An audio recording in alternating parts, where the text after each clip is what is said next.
বাঙালি, আজ নতুন করে স্বপ্ন দেখার দিন।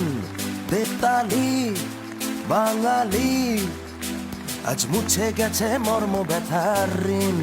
বেতালি বাঙালি, আজ নতুন করে স্বপ্ন দেখার দিন। বেতালি বাঙালি, আজ মুছে গেছে